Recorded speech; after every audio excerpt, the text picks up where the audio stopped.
Earlier today, this was a day filled with protests and protesters, peaceful demonstrations, but the crowds today more about having their voices heard. Lots of young people, a diverse cross-section, trying to make a statement about injustice and demanding change. Eyewitness News reporter Mike Marsa was with demonstrators all day long. He must have walked 20 miles today. He's live in Kips Bay on the east side of Manhattan. Michael.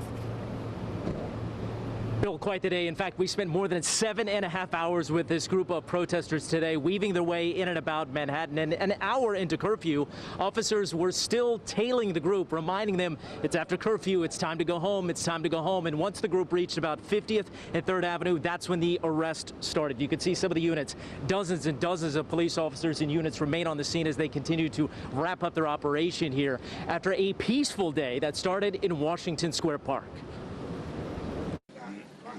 In the shadow of the arch, a bridge formed. We need to be uplifted, not just by our own community, but by everyone. Between two strangers. If we all band together, then we can achieve something. Michael is a dancer and works at Gucci. Talia is an HIV scientist, now working to cure a different virus, racism. Doesn't matter who you are, where you're from, or what you're about, because we're just here doing this together. Two of the hundreds of demonstrators who met in Washington Square Park.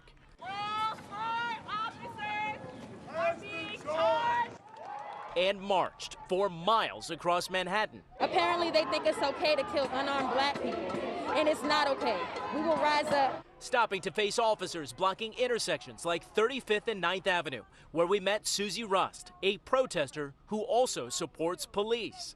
I say stop saying that stuff. These cops are good people. Cops followed the group all day as it weaved uptown past Trump Tower, eventually stopping at Gracie Mansion. Why do I have to worry about my family talking about whether I'm dead or not when I get home? As fiery speeches and candlelight honored George Floyd before they all sat and fell silent. The protesters then headed south as the sun set and curfew fell. The curfew's been in effect for about 30 minutes, but these demonstrators say they have no plans to stop marching anytime soon. But around 45 minutes later, the rain came, and the group began to scatter. Some left in handcuffs, others promising the fight is not over. I'm so happy right now, and I'm so blessed that people are finally seeing who we are. And honestly, I feel like it took so long, and we're not done yet. This is just the beginning of what we're going to do. Well, that group is finished tonight. In fact, the NYPD telling us more than 90 arrests happening right here, all for breaking curfew.